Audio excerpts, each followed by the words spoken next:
નમસ્કાર. શ્રી કેશવ કેળવણી ટ્રસ્ટ સંચાલિત શ્રી સરસ્વતી વિદ્યા મંદિર મહેમદાવાદથી હું ડૉક્ટર નીરવ શાહ. આપણે ધોરણ 10ના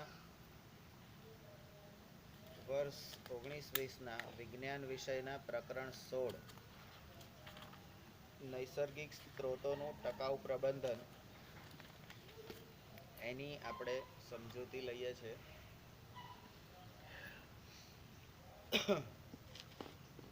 આપણે 5R એની માહિતી લીધી. એ 5R એક તો રિફ્યુઝ ના પાડવી, રિડ્યુસ ઓછો ઉપયોગ કરવો, રીયુઝ ફરીથી ઉપયોગ કરવો, રીપર્પઝ હેતુફેર કરવો અને રીસાયકલ પુનઃ ચક્રીયકરણ કરવું, આના વિશેની માહિતી અને આ કેમ કરવાનું એ પણ શીખ્યા. હવે આપણે આગળ વધીએ છીએ. 16.1 આ જે સ્ત્રોતો છે આપણા નૈસર્ગિક સ્ત્રોતો, કુદરતી રીતે આપણને ભગવાને આપેલા સ્ત્રોતો છે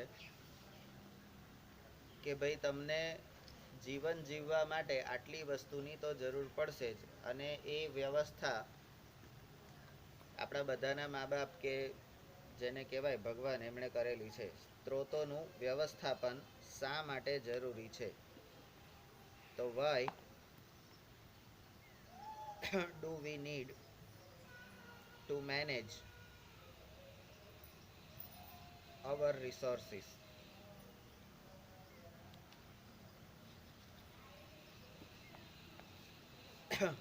કેમ આપણે કરવાનું?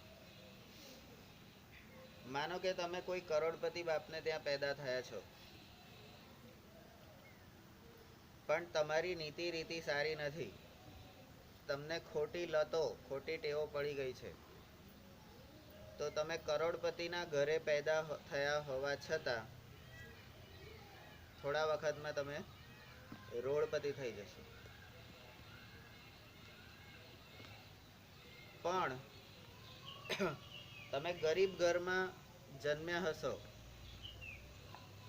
પણ જો આયોજનપૂર્વક તમે કામ કરતા હશો, રહેતા હશો, તો કદાચ એ પૈસાદારના ઘર કરતાં પણ તમે વ્યવસ્થિત સારી રીતે શાંતિથી તમે જીવી શકતા હશો. તો આયોજન એટલે કે વ્યવસ્થાપન, આપણને જે મળ્યું છે એમાં આપણે વધારો ના કરી શકીએ તો કંઈ નહીં, પણ એમાં ઘટાડો તો ના જ થવો જોઈએ. આપણે ત્યાં કહેવતો છે કે છોકરો જો નમાલો પાકે તો લાખના 12,000 કરે. લાખના 12,000 એટલે તમારા બાપાએ તમને વારસામાં ₹1,00,000 આપ્યા હોય તો તમારી કુટેવો કુસંગતના કારણે, આયોજનના અભાવના કારણે એ ₹1,00,000 એ તમારી પાસે 12,000 થઈ જાય. એટલે ઇજ્જતમાં, હોદ્દામાં, પૈસામાં, સ્વાસ્થ્યમાં બધી જ રીતે તમારી અધોગતિ થાય જો વ્યવસ્થાપન, આયોજન ના હોય તો. અને આયોજન હોય તો ગરીબમાં ગરીબ ઘરનું બાળક પણ, અને આપણે મોટા મોટા જે બી નામો જોઈએ છે કે ભાઈ એપીજે અબ્દુલ કલામ છે, તો એકદમ ગરીબ ઘરમાંથી જન્મેલા, પણ સમયનું મહત્વ અને આયોજનબદ્ધ રીતે કામ કરવું. આપણા અત્યારે દાઢીવાળા દાદા બધા એમને ખીજવે છે, ચાયવાલા ચાયવાલા, પણ એ ચા વેચીને પણ આયોજનપૂર્વક આજે ભારતના વડાપ્રધાન બન્યા છે. બરાબર? વ્યવસ્થિત રહેતા શીખવું, સમયનું આયોજન કરવું અને સમયસર કામ કરવું, આટલી વસ્તુ તમને આવડી જાય, અને નાની નાની બચત, જો એટલું આવડે તો બધું જ શક્ય છે. બરાબર? અત્યારથી કહું છું, મારે આ વર્ષના પ્રવાસમાં આવવું છે, તો મારે અત્યારથી પ્રવાસ મારો ડિસેમ્બર મહિનામાં છે નક્કી. નવેમ્બર ડિસેમ્બર મહિનામાં મારો પ્રવાસ હશે. મારે આવવું છે તો હું શું કરીશ? હું અત્યારથી થોડા થોડા પૈસા બચાવીશ. સિમ્પલ ગણતરી કરો, રોજના 5 રૂપિયા, મહિનાના 30 દિવસ 150 રૂપિયા, તમારી પાસે હજી 5 મહિના છે, 750 થી 800 રૂપિયા જેવું તમે ભેગું કરી શકો. તમારે એ વખતે તમારા મમ્મી પપ્પા પાસેથી કેટલા લેવાના થાય? થોડાક. અથવા તો અત્યારથી દર મહિને 100 રૂપિયા, દર મહિને 200 રૂપિયા, દર મહિને 300 રૂપિયા, આવી બચત આપણે કરી શકીએ છીએ. પણ એ આયોજન નહીં હોય તો છેલ્લા દિવસે રડવાનું, પછી ઘરમાં કકરાટ, આ સ્કૂલવાળા આવા ને તેવા. એ બધું ના થાય એનું ધ્યાન રાખવા. બરાબર? ભણવામાં આપણને ખબર છે કે આપણી પાસે 7 વિષય ભણવાના છે, એમાં પીટીનો વિષય જે છે એ આપણે સ્કૂલ દ્વારા એની પરીક્ષા લેવાની હોય છે. બાકીના 6 વિષય બોર્ડ લે છે. એ બોર્ડના પેપર આપણા 80 માર્કના હશે. તો એ 80 માંથી મારે કેટલા વધારે માર્ક હું લાવી શકું, તો મને કયા ચેપ્ટરનું કેટલું વેઇટેજ છે, એની પેપર સ્ટાઇલ કેવી રીતે છે, સેક્શન ડીમાં કયા કયા પાઠમાંથી પૂછાય છે, સેક્શન સીમાં કયા કયા પાઠમાંથી પૂછાય છે, મોટા પ્રશ્ન પૂછાય છે, નાના પ્રશ્ન પૂછાય છે, આ બધી માહિતી મારી પાસે હોવી જોઈએ. અને એ પ્રમાણે હું મહેનત કરું. મને મોટા મોટા પ્રશ્નો યાદ નથી રહેતા, તો નાના નાના પ્રશ્નોમાં મહેનત કરો. મને નાના પ્રશ્નો યાદ નથી રહેતા, તો મોટામાં મહેનત કરો. કંઈક તો કરવું પડશે ને. હાથ પગ જોડીને બેસી રહેશો તો કંઈ મેળ પડવાનું નથી. અને એક સિસ્ટમ, એક પદ્ધતિ, એક બુક તમને તમારા આ ધોરણમાં જિંદગીનું સૌથી મહત્વનું અને પહેલું પગથિયું છે. આ ધોરણમાં તમને 500 લોકો રોજ મળશે, નવી નવી સલાહ આપશે. આમાંથી કર, આ કર, ફલાણું કર, ઢીકણું કર, આ બુક સારી, પેલી બુક સારી, બધું બરાબર. આપણે શું કરવાનું છે? તો આપણે એક જ બુકમાંથી જે આપણે શરૂઆતથી લીધી છે એ જ તૈયારી કરવાની છે. આપણે બીજે હવા ત્યાં મારવાના જ નથી. આ જ બુક હું 10 વખત વાંચીશ, આ જ બુક હું 50 વખત વાંચીશ, પણ બીજું કશું મગજમારીમાં પડીશ નહીં. તો જ પરિણામ આવશે, આ નક્કી છે. તો આ વ્યવસ્થાપન થયું. તો આપણને જે કુદરતે આપેલું છે એનું વ્યવસ્થાપન કેમ કરવાનું એ નજરમાં આપીએ. માત્ર રોડ કે રસ્તાઓ તેમજ ઇમારતો જ નહીં, એટલે રોડ રસ્તા એક વસ્તુ છે. ઇમારતો એટલે મોટી મોટી બિલ્ડિંગો, આપણી જે વારસામાં મળેલી આપણા સ્થાપત્યો છે સમાજ વિદ્યાની રીતે. પરંતુ તે બધી જ વસ્તુ જેનો આપણે ઉપયોગ કરીએ છીએ, આપણે શું શું વસ્તુનો ઉપયોગ કરીએ છીએ એ પણ આપણે જોઈ લઈએ. જેમાં ખોરાક, કપડાં, પુસ્તકો, રમકડાં, ફર્નિચર, ઓજારો અને વાહન વગેરે આપણને પૃથ્વી પર આવેલા કે પ્રાપ્ત સ્ત્રોતોમાંથી મળે છે. આ બધું આપણે કંઈ ઉપરથી લઈને આવેલા નથી. આ બધું જ આપણને અહીંયા પૃથ્વીમાંથી મળે છે, ધરતી માતામાંથી મળે છે. આપણે માત્ર એક જ સ્ત્રોત એટલે કે પૃથ્વીની બહારથી પ્રાપ્ત કરવાનો હોય છે, અને એ સ્ત્રોત છે ઉર્જા. ઉર્જા એટલે આપણને હવે ખબર છે શક્તિ. બરાબર? અને આ ઉર્જા એ આપણને ક્યાંથી મળે છે? તો એ ઉર્જા આપણને સૂર્યમાંથી પ્રાપ્ત થાય છે. ઘરના વડીલ દાદા આપણા બેઠા છે અને જીવે છે, અને હજી એમ કે છે કે 5 કરોડ અબજ વર્ષ, 5 કરોડ અબજ વર્ષ સુધી હજી એ દાદા એમના એમ આટલા જ જોરદાર તપવાના છે. કદાચ આના કરતાં વધારે ગુસ્સે થાય, બાકી એમાં કંઈ ઠંડુ પડવાનું કંઈ છે નહીં. તો આપણે તો એટલા વર્ષ તો જીવવાના નહીં. ત્યાં સુધી તો આપણા 7 જન્મ પૂરા થઈ ગયા હોય અને આપણે કોક તારો બની ગયા હોય. તો બહારથી જે લઈએ છે એ ફક્ત ઉર્જા છે ને સૂર્યમાંથી મળે છે. બાકીનું બધું આ પૃથ્વી પરથી આપણને મળે છે. એટલે આ સૂર્યને આપણે પિતા અને ધરતીને પૃથ્વીને આપણે માતા એ રીતે કન્સિડર કરીએ તો બહારથી જે કમાઈને લાવે એ પિતા, અને ઘરે કમાવા ના જાય અને તોય તમારી બધી જ જરૂરિયાત પૂરી કરે એ કોણ? માતા. બહારથી જે ઉર્જા આવે છે એ ઉર્જાનું યોગ્ય વ્યવસ્થાપન કરીને આને કેટલું જોઈશે, આને કેટલું જોઈશે, આને કેટલું જોઈશે, આના માટે કેટલું ફલાણું ઢીકણું બધું બરાબર. અને આપણે વન્ડરફુલ ક્રિએશનની અંદર જોયું છે કે 500 ગ્રામ કોબીજના શાકમાં 5 લોકોના કે 6 લોકોના ફેમિલીની એ પેટ ઠારે છે, એટલે એ ભૂખ સંતોષે છે બરાબર. છોકરીઓને ખબર હોય કોબીજનું શાક કેટલું થાય 500 ગ્રામ. તો એ કામ માતા કરી શકે છે, પણ એની પાછળ યોગ્ય વ્યવસ્થાપન છે એટલા માટે.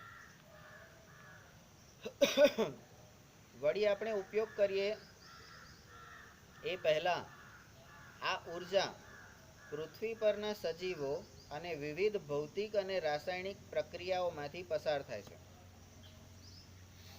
આ સૂર્ય ઉર્જા ડાયરેક્ટ આપણને મળી જાય છે ભાઈ ઉપરથી. આમ ચાલ ભાઈ ઢીશું, તમે આમ આકાશમાં જુઓ તો તમને ખબર પડે કે તમારી ઉપર પહેલા તો અહીંયા બેઠેલા છે, તો પહેલા જળ છે, તો મારી પર પડતા પહેલા આપણે પેલા પિક્ચરમાં ડાયલોગ નહીં હોતા, અગર તુસકે इसको हाथ लगाना है तो तुझे मेरी लाश पर से गुजरना पड़ेगा. એટલે આ બધા આપણા રક્ષકો છે. અને એમાંય ગયા પાઠમાં આપણે જોયું ઓઝોનનું પડ એ આપણું રક્ષક છે બરાબર. એ સૂર્યને કહે છે અગર તારે આ પૃથ્વીના માણસોને હેરાન કરવા હોય, એને તપાવવા હોય, તો તારે પહેલા મારા શરીરમાં કાણા પાડવા પડશે, છલ્લી કરી દેવું પડશે બંદૂકની ગોળીઓથી. તો પેલો તો ઉપર બેઠો છે ને ટીશુમ ટીશુમ કરવા વાળો, કેટલા કાણા પાડ્યા, પણ એણે કાણા નહીં પાડ્યા. જેને બચાવવાના હતા એ નાલાયકોએ આમ કાણા પાડ્યા છે બરાબર. તો આપણે જે ઉર્જાનો ઉપયોગ કરવાનો છે, આપણા પહેલા આ ઉર્જા કુદરતના બીજા સ્ત્રોતો, બીજા લોકો, બીજા સજીવો એ એનો ઉપયોગ કરે છે. સૌથી પહેલું કોણ કરે છે? તો વનસ્પતિ. વનસ્પતિ એનો ઉપયોગ કરે છે બરાબર. પછી બીજા જે જીવજંતુઓ છે, અમુક ખબર ને દિવસ દરમિયાન જ દેખાય અને અમુક મારા જેવા રાત્રે જ દેખાય બરાબર. તો એ બધા સજીવો એ સૂર્યપ્રકાશની ઉર્જાનો ઉપયોગ કરે છે તમારા પહેલા. અને વિવિધ ભૌતિક અને રાસાયણિક પ્રક્રિયામાંથી આ સૂર્ય ઉર્જા એ ભૌતિક પ્રક્રિયામાંથી પસાર થાય છે. તો ભૌતિક પ્રક્રિયામાં કઈ કઈ પ્રક્રિયા આવે તો આપણે આગળ ભણવાનું છે. પ્રકાશનું પરાવર્તન, વક્રીભવન, વિચલન અને વિસાલન. સૂર્ય અહીંયા છે પણ પ્રકાશ અહીં સુધી પહોંચે છે, એનું કિરણ અહીં સુધી પહોંચે છે. તો અહીં સુધી પહોંચવા માટે એને શું કરવું પડે? આગળ તો એને બિલ્ડિંગ નડે છે, તો શું કરશે? એ બિલ્ડિંગથી, જ્યાંથી એને બિલ્ડિંગ નડે છે ત્યાંથી સહેજ પાછું પડી ડેવિએશન, વક્રીભવન થોડું ત્રાંસું થશે, ત્યાંથી આમ આવશે, અહીંથી આમ આવશે, તમારા સુધી એ કોઈ પણ રીતે પહોંચશે જ બરાબર. રાસાયણિક પ્રક્રિયાઓમાંથી પસાર થાય છે આ સૂર્યની ઉર્જા. એ રાસાયણિક પ્રક્રિયાઓમાંથી પસાર થાય. તો ડાયરેક્ટ સનલાઇટ, સૂર્ય ઉર્જા એ ડાયરેક્ટ આપણી પર પડે તો આપણી શું હાલત થાય? તો એ વાતાવરણના જુદા જુદા સ્તરોમાંથી પસાર થાય છે. એમાં ભેજના કણો, પાણીના કણો, ધૂળ ધુમાડા બરાબર, આવા અવરોધો, આ બધાની અંદરથી એ પસાર થઈને તમારા સુધી પહોંચે છે. એની અંદર રાસાયણિક પ્રક્રિયાઓ પણ થાય છે. આપણે આપણા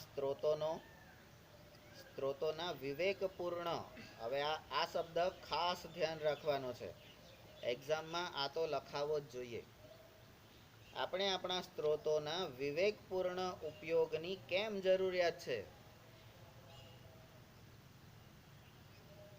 બેન, સાસરું સારું મળ્યું હોય, ઘર સારું મળ્યું હોય, માણસો સારા હોય, પૈસા હોય, રૂપિયા હોય, નોકર ચાકર હોય, ઘરવાળો સારો હોય, ઘરવાળી એટલે સાસુ નણંદ બધાય સારા હોય, બધું તમારું જ છે.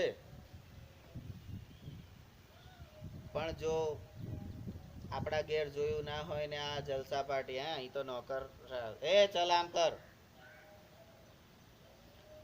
એનો વિવેકપૂર્ણ ઉપયોગ જો તમને કરતા ના આવડે તો સંસાર તૂટી જાય છે. બધું છે પણ તમારામાં ઠાવકાઈ કે વિવેક નહીં હોય, કોની સાથે કેવી રીતે બોલવાનું, બધાને જોડે આમ એક કોલિસનો સમજાઈ દેજો ને, બરાબર. જો એવું કરવા ગયા તો બીજા દિવસ ઘેરે મૂકી જાય. બધું હતું જતું રહ્યું. તો અહીંયા વિવેક એટલે શું? તમારામાં બધી જ રીતના ગુણો સંપૂર્ણ હોવા છતાં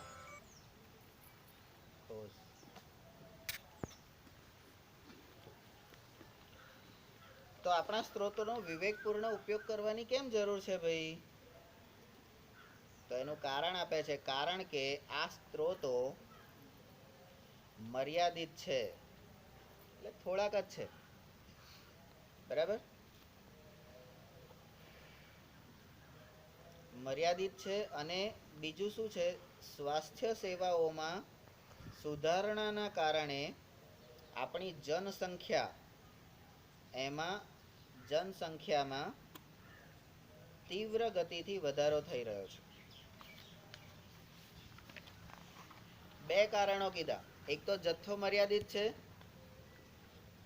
અને આરોગ્ય ક્ષેત્રે, ડોક્ટરી ક્ષેત્રે સુવિધાઓ એટલી બધી વધી છે કે એ સુવિધાઓના કારણે માણસનો મૃત્યુ દર ઓછો થઈ ગયો છે. સાલા માણસો મરતા બંધ થઈ ગયા છે. તો મરતા બંધ થઈ ગયા છે એટલે જે જન્મ્યા છે એ મરતા નથી, અને નવા તો જન્મ લે છે જ. તો સંખ્યામાં વધારો, વસ્તી વધારો, બરાબર. અને તમે વિચાર કરો, અમે બેન અમારા 5, અમે બેન અમારા 10, અમે બેન અમારા 4, અમે બેન અમારા 2, પછી હવે તો કે અમે બે ને અમારું 1, અને તમારી વખત તો કદાચ એ કે આપણે 2 જ, બીજું કોઈ નહીં. આવી પરિસ્થિતિ ઊભી થાય તો પણ જનસંખ્યા વધતી જાય છે. બોલો,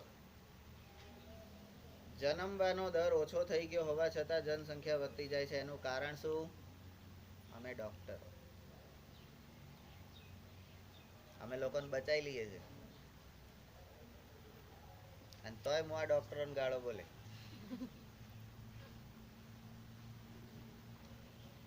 તો એના કારણે આરોગ્ય ક્ષેત્રમાં જે સુવિધાઓ છે એના કારણે જનસંખ્યા વધતી જાય છે, એ કારણ, અને મર્યાદિત જથ્થો છે એ કારણ. એના કારણે આપણે આપણા સ્ત્રોતોનો ઉપયોગનું વ્યવસ્થાપન કરવું એ જરૂરી બન્યું છે. તેથી બધા સ્ત્રોતોની માંગ પણ ઘણી ઝડપથી વધતી જાય છે. પ્રાકૃતિક સ્ત્રોતો, અહીંયા જ્યારે પ્રાકૃતિક શબ્દ આવે ત્યારે આપણને કુદરતી એવું મગજમાં આવી જવું જોઈએ.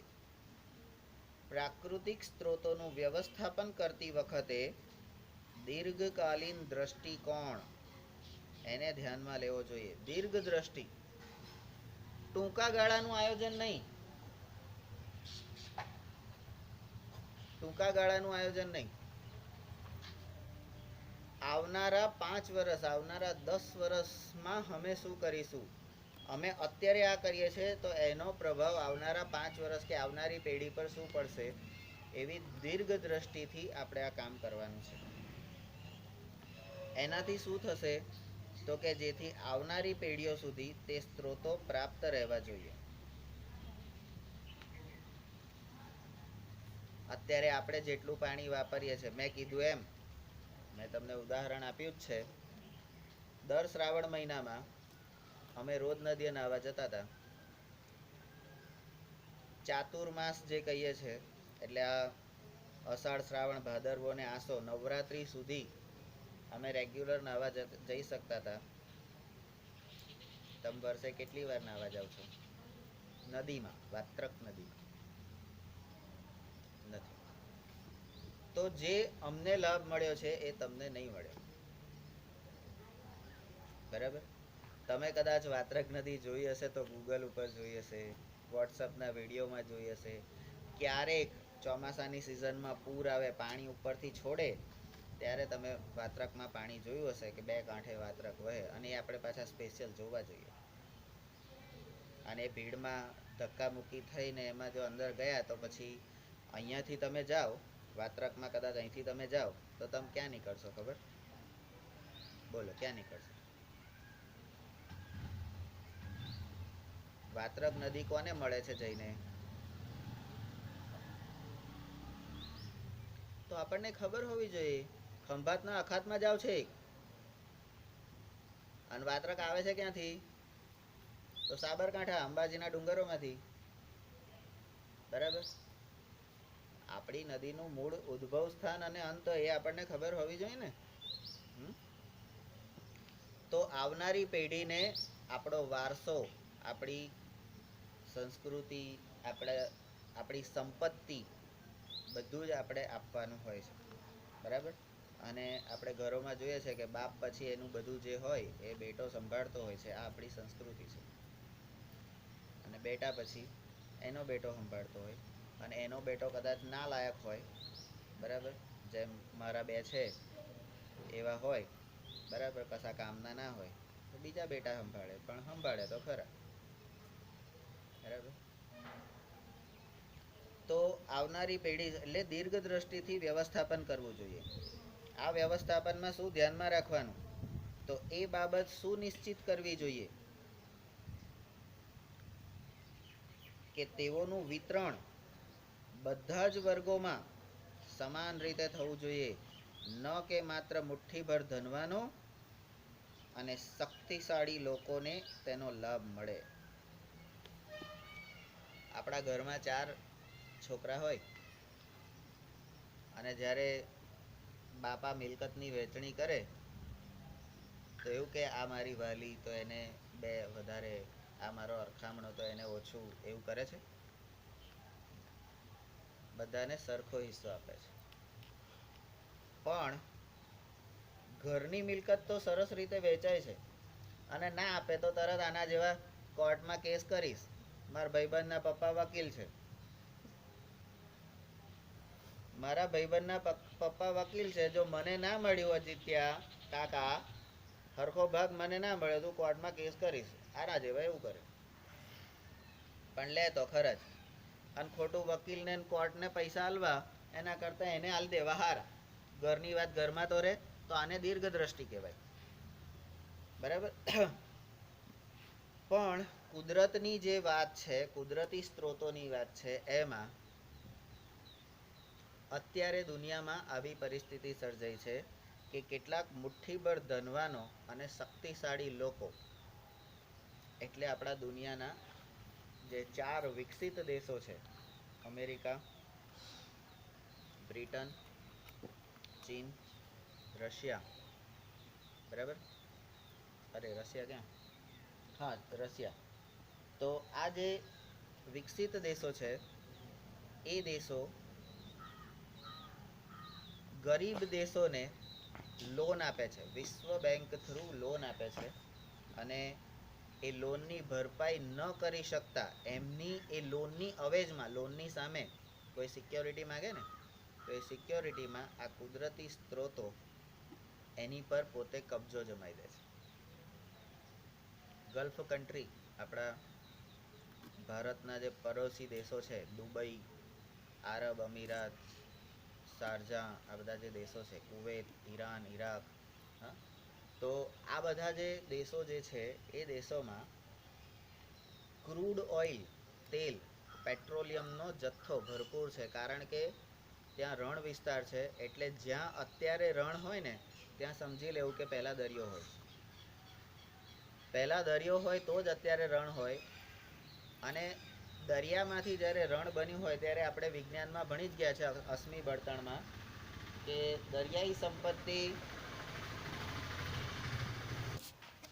દરિયાની સંપત્તિ એ કાળક્રમે માટીમાં દટાઈ જાય તો એમાંથી પેટ્રોલિયમ મળે.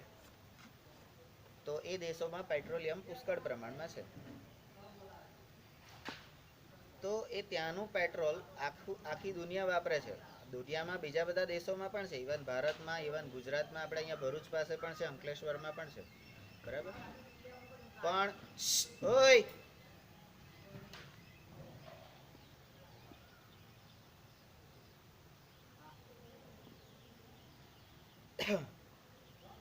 તો એ ઓઇલ પહેલા બધાને સરખી રીતે વેચવામાં આવતું હતું. ભાઈ તમારી વસ્તી આટલી છે તો તમને 10 બેરલ આપ્યું, તમારી વસ્તી આટલી છે તો તમને 2 બેરલ, તમને 5 બેરલ. પણ અમેરિકા વાળા એમને આયોજન વગર, ઢંગધડા વગર જીવવાનું એમને આવડે છે. એટલે એ લોકોએ શું કર્યું, અત્યારે તમને કદાચ વાસ્તવિકતા ખબર ના હોય તો આ વસ્તુ ધ્યાનમાં લેવા જેવી છે કે અમેરિકાનો જે અમેરિકન છે, અમેરિકામાં રહેતા ઇન્ડિયનની વાત નથી કરતો, અમેરિકામાં જે અમેરિકન છે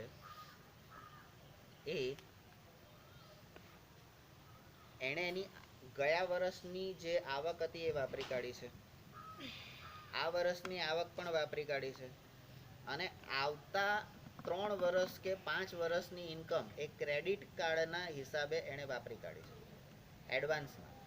હવે પછી હું 3 વર્ષ જે કમાઈશ એ પણ મેં વાપરી કાઢ્યું છે, બરાબર. એટલે હવે એને શું છે, ક્યાંકથી બીજેથી વ્યવસ્થાઓ કરવી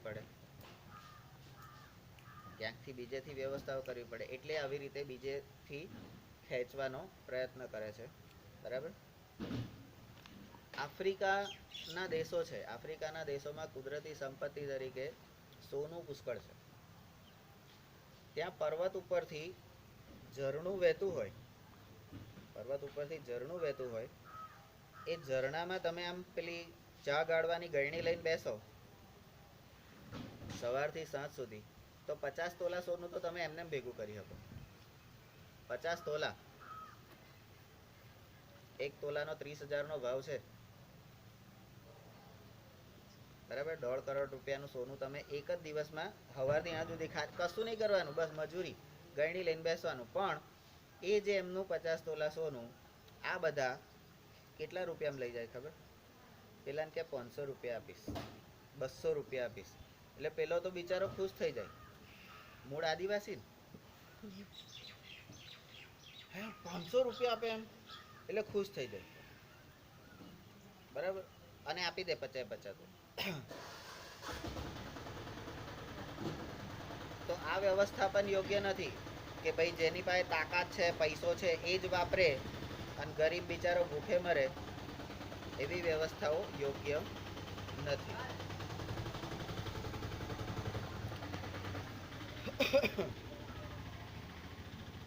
તો એનાથી શું થાય કે આવા વાપર કરે અને આને બિચારાને જોઈ રહેવું પડે, એટલે આને કોક દાડો તો ગુસ્સો આવવાનો જ.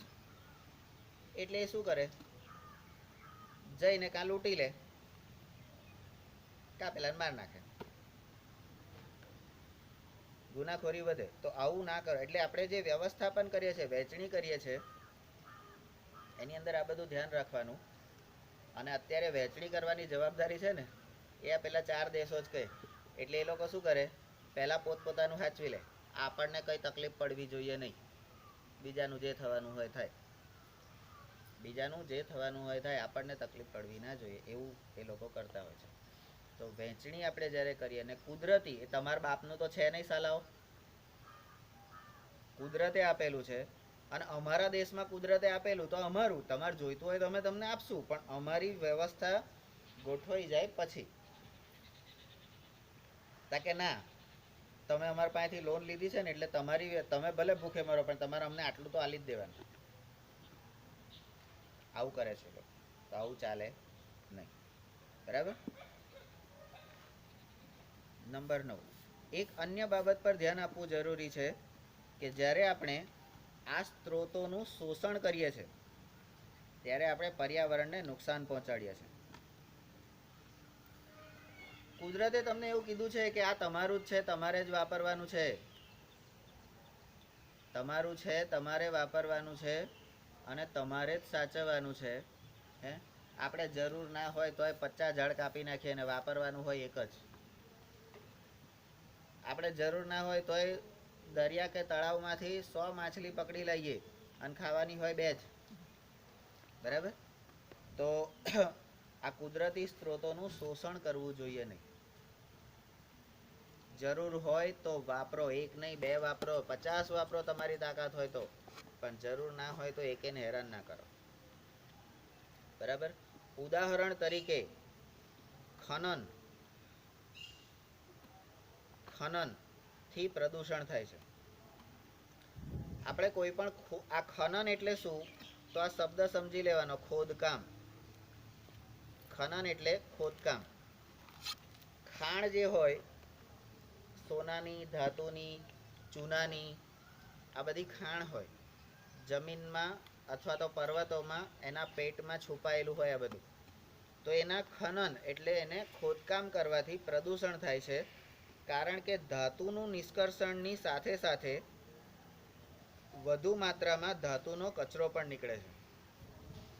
ગયા વર્ષે આ ચેપ્ટર આપણે ભણી ગયા, આપણી આસપાસની ધાતુઓ શુદ્ધ છે, કુદરતમાંથી જે મળે છે બધું શુદ્ધ છે, તો કે ના, એની અંદર અશુદ્ધિઓ હોય જ છે. બરાબર? તો એ કચરો પણ નીકળે છે. આમ સુપોષિત નૈસર્ગિક સ્ત્રોતોના વ્યવસ્થાપનમાં નકામા પદાર્થોના નિકાલની વ્યવસ્થા પણ થવી જોઈએ. આપણે જ્યારે આયોજન કરીએ છીએ ત્યારે લાભની સાથે સાથે ગેરલાભ એ પણ જોવાના હોય છે. લાભની સાથે સાથે ગેરલાભ પણ જોવાના હોય છે. ફાયદાની સામે સામે નુકસાન પણ, એની પણ શક્યતાઓ વિચારવાની હોય છે. માનો કે એનું એક જ ઉદાહરણ અહીંયા આગળ આપણે છે ને આપું છું. અહીંયા આપણે બધા બેઠા છે, આપણને એમ કે અહીં ભણવાની બહુ જ મજા આવે છે, ફાયદો છે. અહીં ભણવાની બહુ જ મજા આવે છે, ફાયદો છે. બરાબર? પણ એની સામે ત્યાં આગળ કંઈ થશે તો આપણે પહોંચી વળવા માટે જે સમયે હાજર રહેવું પડશે, આપણે નહીં રહી શકીએ, તો એ નુકસાન પણ છે. આપણે એ બધી જ વાતોનો વિચાર કરવાનો છે. બરાબર? અહીંયા આમ ફરવાની હરવાની બધું મજા પણ આવે, પણ જોડે જોડે સાચવવું પડે. ગમે ત્યાં આવી નાગણો રખડતી હોય, એ આપણા પગ નીચે ના આવી જાય કે આપણે એમની નીચે ના આવી જઈએ, એ બી જોવું પડે. પ્રવૃત્તિ 16.5 તમારા રોજિંદા જીવનમાં પર્યાવરણના સંરક્ષણ માટે જોવા મળતી પરંપરાગત પ્રવૃત્તિનું અવલોકન કરો. તમે રોજ જે કામ કરો છો એમાંથી પર્યાવરણને લાભ થાય, પર્યાવરણની જાળવણી થાય એવા કયા કયા કામો તમને તમારા મા બાપે શીખવાડેલા છે, કુદરતી રીતે શીખવાડેલા છે.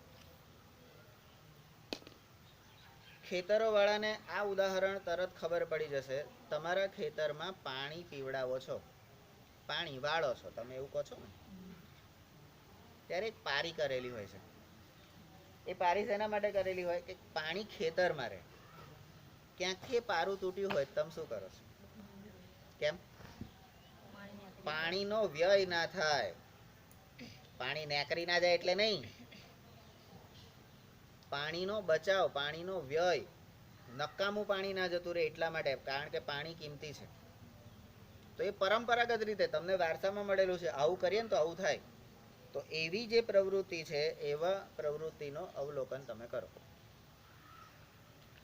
અને તમારા સહપાઠીઓમાં, સહપાઠીઓ એટલે જે તમારી પીઠ ઉપર બેસતા હોય, એ બધા સાથે ભણતા હોય, એ બધા, એમાં આ બાબત જણાવો અને તેનો એક અહેવાલ તૈયાર કરીને જમા કરો. Report writing.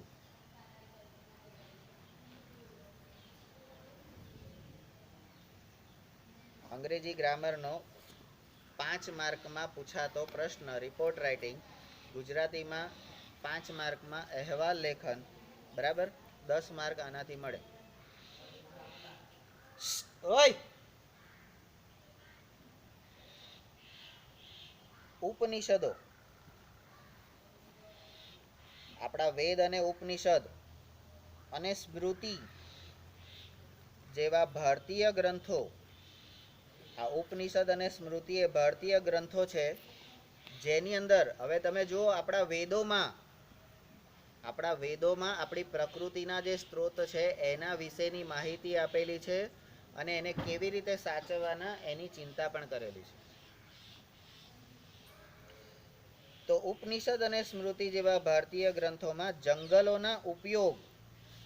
જંગલનો ઉપયોગ કેવી રીતે કરવો અને વ્યવસ્થાપન વિશે વર્ણનો આપેલા છે અને તેના સંપોષણ વિશે ગર્ભિત પ્રકાશ પાડે છે.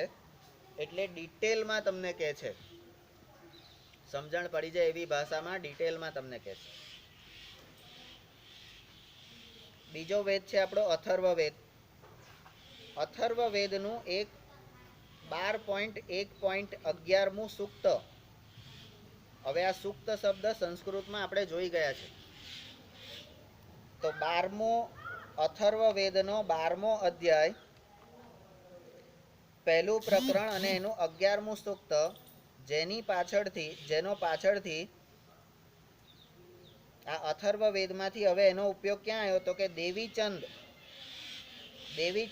એ 1997માં પોતાના પુસ્તક અથર્વવેદ એ સંસ્કૃતમાં લખાણનો અંગ્રેજી અનુવાદ અને એનું ગુજરાતીમાં ભાષાંતર. આપણા વેદો સંસ્કૃતમાં લખેલા છે અને આપણા ત્યાંથી ભારત જ્યારે ગુલામ હતો ત્યારે આપણું આ બધું સાહિત્ય, આપણી સંપત્તિ ફોરેનવાળા લઈ ગયા હતા અંગ્રેજો, અને આજે પણ જર્મની અને બ્રિટનની લાઇબ્રેરીમાં આજે પણ એ બધી વસ્તુઓ ત્યાં છે અને એનું સૌથી પહેલા સંસ્કૃતમાંથી અંગ્રેજીમાં અનુવાદ થયું, કારણ કે એમને ખબર પડે એ રીતે. હવે આપણા લોકો શું કરે છે તો એ સંસ્કૃતનું અંગ્રેજીમાં થયું એ અંગ્રેજીનું હવે ગુજરાતીમાં અનુવાદ કરે, જેથી તમને ખબર પડે. કારણ કે સીધી રીતે હું અહીંયાથી કહીશ તો ભારતના લોકો માનતા નહીં સીધું કે ભાઈ હવે ડાયો થઈ જા, સુધરી જા, હા, તોફાન મસ્તી બંધ કર દે, હા હા હીન ફાફા ફીફી બંધ કર ને સીધું ભણવામાં ધ્યાન આપ. એવું સીધી રીતે કહીશ ને તો કોઈ નહીં માને. હજી આટલું કહું છું તોય અક્કલ નહીં ચાલતી. એ નહીં તારામાં ઘૂસી જવાનું.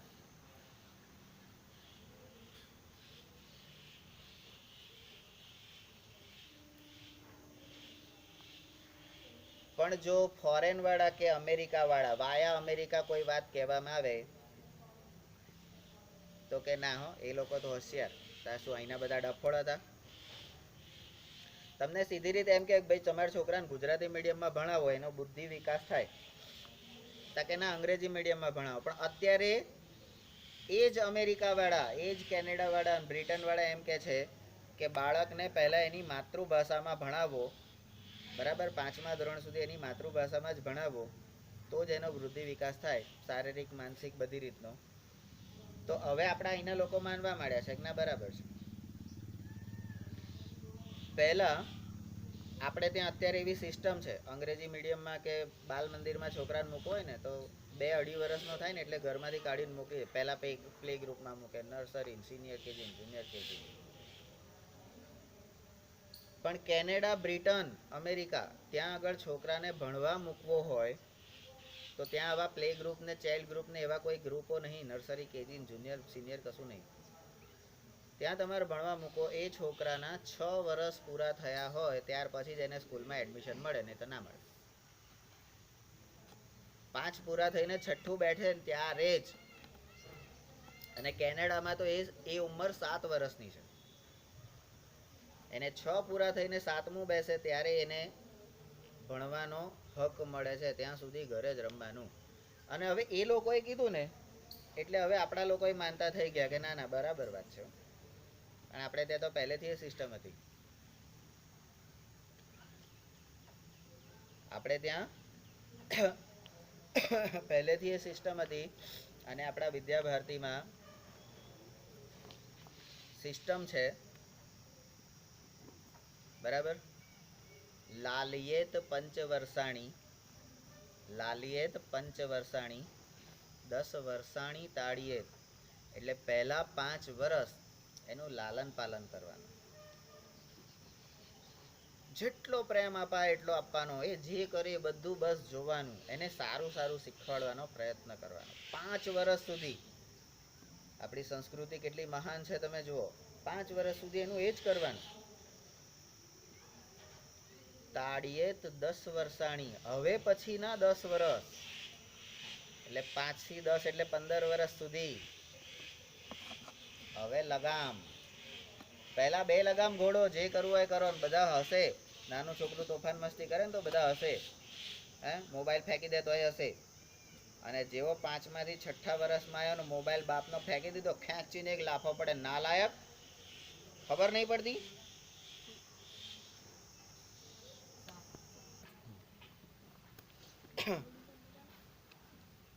તો લાલિયેત પંચવર્ષાણી 10 વર્ષાણી તાળીયેત એવું આપણા શ્લોકમાં કીધેલું છે. આપણા વિદ્યાભારતીના અભ્યાસક્રમમાં 5 વર્ષ સુધી લાલન પાલન, જેટલો પ્રેમ અપાય એટલો આલો. અને 5 વર્ષ પછી થોડો રમકાટો. અને 10 વર્ષ એટલે 5 વર્ષ પછીના, એટલે એ 10 વર્ષ, ત્યારે તમે 10 વર્ષમાં 15 વર્ષના થઈ જાવ એટલે 10મું આવી જાય. અને એ વખતે પછી 2 લગામ ઘોડા પર લગામ નાખવાની. આટલું જ થાય, આટલું ના થાય. બરાબર. આવું કરાય, આવું ના કરાય. એ તાળીયેત. અને તાળવાનો પછી ત્યારે આપણને ઘણી વખત એમ થાય, સાલું આ ખરેખર મારી માં છે કે કોઈ દુશ્મન છે. પહેલા તો કેટલો બધો પ્રેમ કરતી હતી અને હવે તો વાતે વાતે ઠોકે છે. હે, હું તાર છોકરો નહીં એટલે આવું કરે જ ને. બરાબર. આવું આપણે આપણી મમ્મી પપ્પાને ઘણી વખત બોલીએ છીએ, પણ એ જરૂરી છે. બરાબર. તો અહીંયા એક શ્લોક છે, આ અથર્વવેદનું સૂક્ત છે.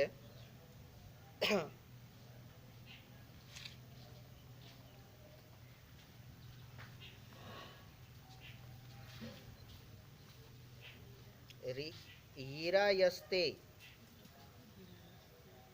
હીરાયસ્તે પર્વતામ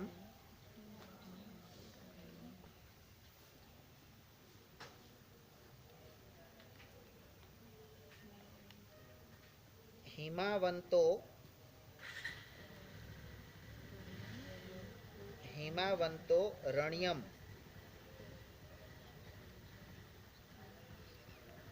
તે તે પૃથ્વી, તે પૃથ્વી પૃથ્વીસ્યો નમસ્તુ, તે પૃથ્વીસ્યો નમસ્તુ. હીરાયસ્તે પર્વતામ હિમાવંતો રણ્યમ તે પૃથ્વીસ્યો નમસ્તુ. આ પહેલા શ્લોકનું ગુજરાતી ઉચ્ચાર અહીંયા મેં લખ્યો છે. સહેજ જોઈને લખી લેવાનો. બભ્રૂમ, બભ્રૂમ કૃષ્ણમ,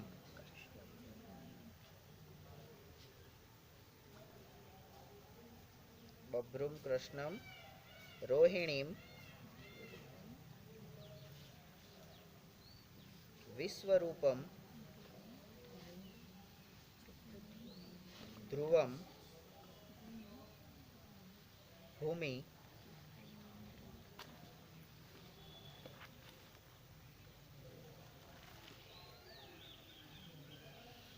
પૃથ્વી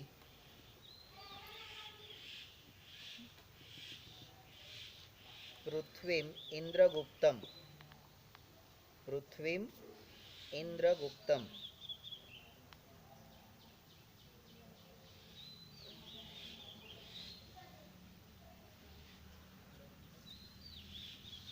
અજીતો હતો,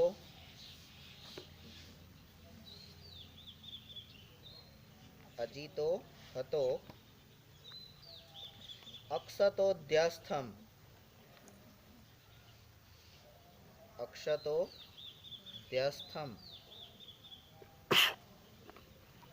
પૃથ્વીમાં, પૃથ્વીમાં અહમ, પૃથ્વીમાહમ. બરાબર. આ અથર્વવેદનો આ શ્લોક છે. એ શ્લોક એનું ગુજરાતી શું છે જોઈએ.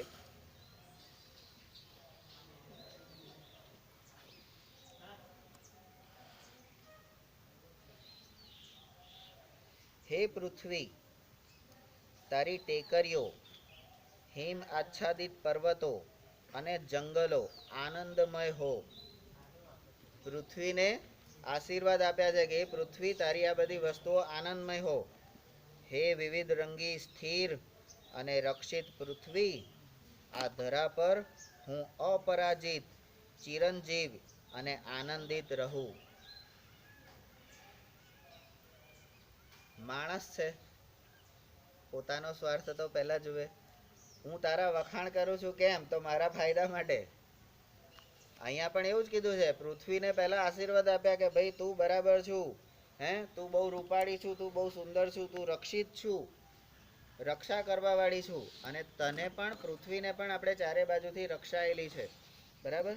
તો તારી આ ધરા એટલે આ તારી ભૂમિ પર હું મનુષ્ય અપરાજિત, કોઈ મને જીતી ના શકે, અજીત્યો, અજીત્યો હતો એવું કીધું ને. તો અપરાજિત ચિરંજીવ એટલે સદાકાળ જીવતો રહું અને આનંદમાં રહું. જીવીને પછી દુઃખી રહેવું એના કરતાં, કેટલાક લોકો નહીં કહેતા આ જીવન કરતાં જ મરી જવું સારું. તો એવી રીતે નહીં, પણ સુખી આનંદિત રહેવું. બરાબર. તો એના માટે આ હવે અથર્વવેદનું બીજું એક સૂક્ત છે. અથર્વવેદનું બીજું સૂક્ત, તો 12મા અધ્યાયના પહેલા પ્રકરણનું 35મું સૂક્ત.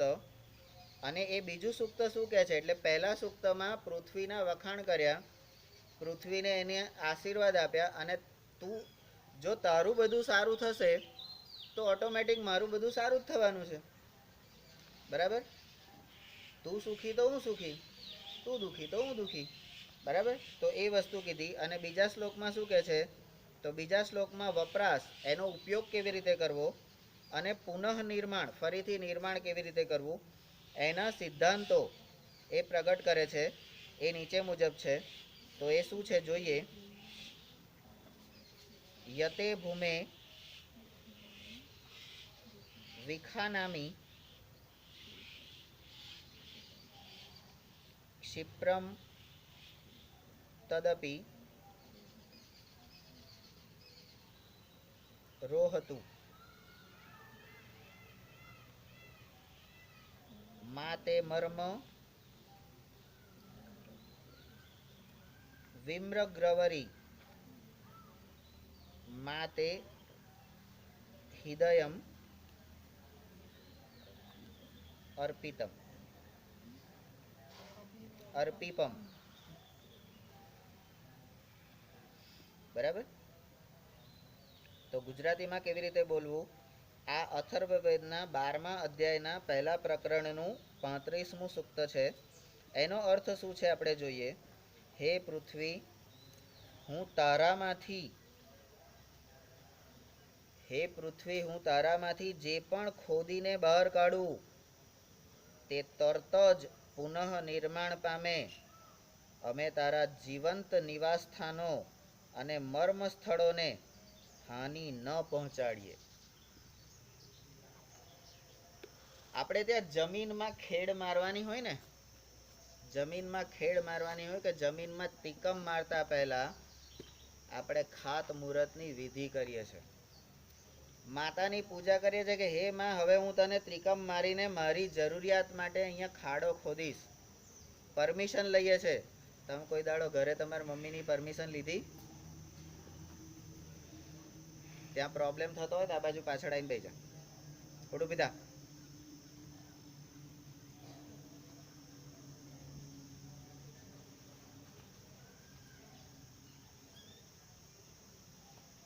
તો અહીંયા પ્રકૃતિનો ઉપયોગ કરતા પહેલા પ્રકૃતિની પૂજા કરવાની, એની પરમિશન કરવાની લેવાની આપણી સંસ્કૃતિમાં, આપણી સભ્યતામાં કીધેલું છે અને વેદોમાં આ વસ્તુ કીધેલી છે.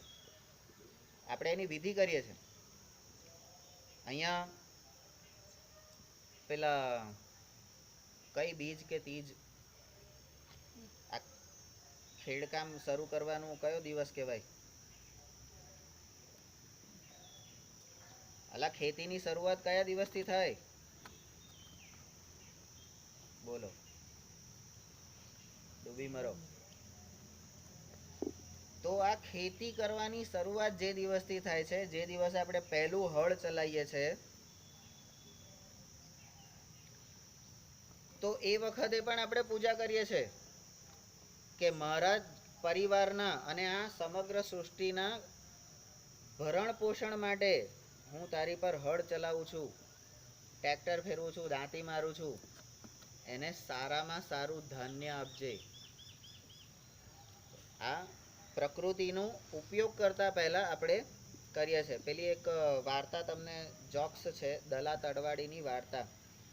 રીંગણાની વાડીમાં જાય છે અને વાડીને પૂછે છે, વાડીમાં કોઈ હોતું નથી તો વાડીને પૂછે છે, વાડી રે વાડી, રીંગણા લઉં બે ચાર? પછી જાતે ને જાતે બોલે, લો ને 10-12. કોઈ દાડો બોર ખાતા પહેલા તમે પૂછ્યું કે બોરડી બે ચાર બોર લઉં? તા તો પથરા મારીને તોડે. ગુરુજી ના હોય તો પતરા પર ચડી જાય. પેલા સેતુરડા ચરાને આમ બાળે તેમ બાળે, કોઈ દાડો કીધું? એને તમને કોઈ દિવસ હેરાન કર્યા? ના. તો નંબર 12, જંગલ એટલે અહીંયા એવું કીધું છે કે અમે જ્યારે ખોદકામ કરીને કંઈક અંદરથી બહાર કાઢીએ તો એ પુનઃ નિર્માણ પામે, એટલે સારું બની જાય, અંદરની વસ્તુ જે બહાર નીકળે સારી બની જાય. અને અમે તારા જીવંત નિવાસ સ્થાનો, કારણ કે અહીંયાથી કંઈક વસ્તુ અમને પ્રાપ્ત થાય છે, અંદર કોઈને કોઈ પ્રોસેસથી એ બનતું જાય છે, સતત બનતું રહે છે ખડકોની હલનચલનના કારણે, બરાબર? તો એ જીવંત નિવાસ સ્થાનો છે.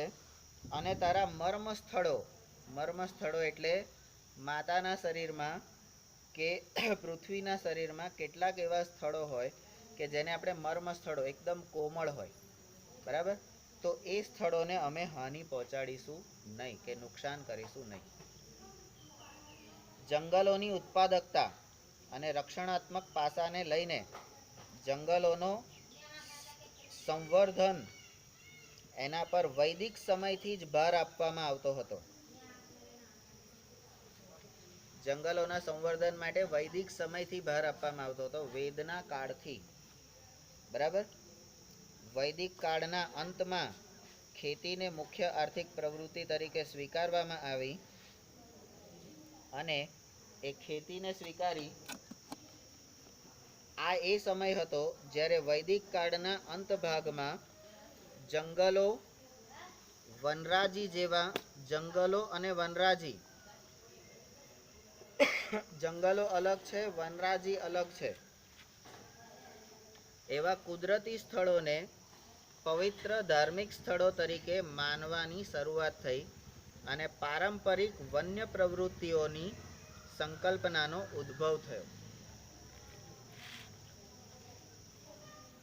જંગલોને પવિત્ર ધાર્મિક સ્થળ માનવામાં આવ્યા. જંગલોની પૂજા, આપણે કેટલાક જંગલોમાં હજી પણ વન દેવતાની પૂજા થાય છે અને વન દેવીની પૂજા થાય છે. હવે દેવી અને દેવતા એટલે મા બાપ જ કહેવાય, બરાબર? તો એની પૂજા, વન દેવતાની પૂજા થાય છે કે ભાઈ હે વન દેવતા, તમે અમારું રક્ષણ કરજો, અને હે વન દેવી, તમે અમારું પોષણ કરજો. માતા પોષણ કરે અને રક્ષણ પિતા કરે, તો એ રીતે આપણે એનું એ કરતા હોય છે. એની સંકલ્પનાનો ઉદ્ભવ થયો. બીજી બાજુ વન્ય પ્રવૃત્તિ સિવાય જંગલમાં જે લાકડા કાપવાના છે કે બધી ઔષધિ વીણવાની છે કે એ બધી જે પ્રવૃત્તિ હતી, એના સિવાય રીતિ રિવાજો અને ધાર્મિક માન્યતાઓને કુદરત અને કુદરતી સ્ત્રોતોના સંરક્ષણ માટે ઉપયોગ કરવાની શરૂઆત થઈ. આપણે સીધી રીતે હું તમને એમ કહું કે ભાઈ આ નીલગિરીનો જે છોડ છે ને, બરાબર, એને આપણે નુકસાન ના કરવું જોઈએ. આંબાના ઝાડ ઉપર કેરી હોય એને પથ્થર ના મારવો જોઈએ. હું સીધી રીતે કહું તો તમે માનશો નહીં. પણ એને હું ધર્મ અને અધર્મ, પાપ અને પુણ્ય, સારું અને ખરાબ આ પરિભાષામાં કહીશ. અને એમાં સારું ખરાબ કહીશ ને તોય તમે નહીં માનો. પણ હું તમને એમ કહીશ કે ભાઈ આવી રીતે ફૂલેલું એટલે પ્રકૃતિની અંદર આવી રીતે સોળે કણાએ સુવર્ણ રીતે ખીલેલું જે ફળ છે એને પથ્થર મારવું એ પાપ છે.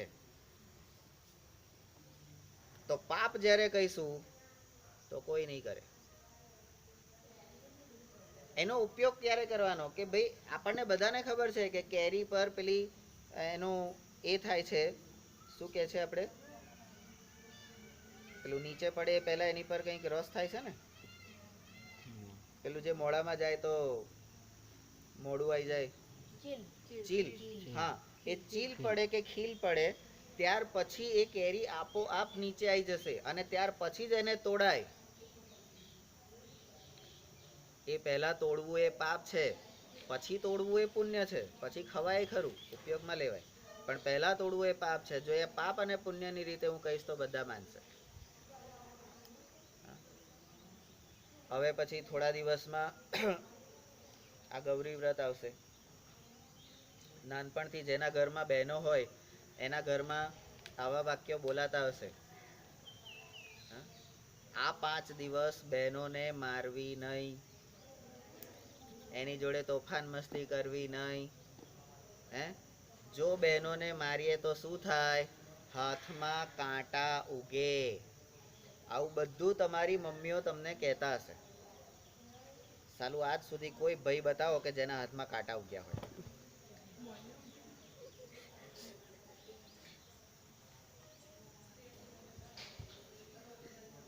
ધ્યાન બધાનું અહીંયા રહેવું જોઈએ. તો કોઈના હાથમાં કાંટા નહીં ઉગ્યા, પણ આપણે આવું બધું કહીએ છીએ અને એ દિવસે કાંટા ઉગવાની બીકે આપણે એને મારતાય નથી. હોય છે આવું, બરાબર? તો કુદરતને સંરક્ષણ કરવાનું, તો આ પણ આપણી એક જવાબદારી છે. એનું સંરક્ષણ કરવાનું, એનું લાલન પાલન કરવાનું, એનું પોષણ કરવાનું, એની જે જવાબદારી છે એ પણ આપણી છે, બરાબર? પણ એ સીધી રીતે કહીએ તો કોઈ લે નહીં, તો એને ધર્મ સાથે જોડી દીધું. આપણે ત્યાં કંઈ પણ કરવાનું કહે છે તો આ ધર્મ છે, આ અધર્મ છે, બરાબર? સ્ત્રોત્રનું સંરક્ષણ કરવાની જવાબદારી, એને વાપરવાની, જો આપણે વાપરવાનો હક જોઈતો હોય તો એનું રક્ષણ કરવાની ફરજ પણ આપણે અદા કરવી પડે.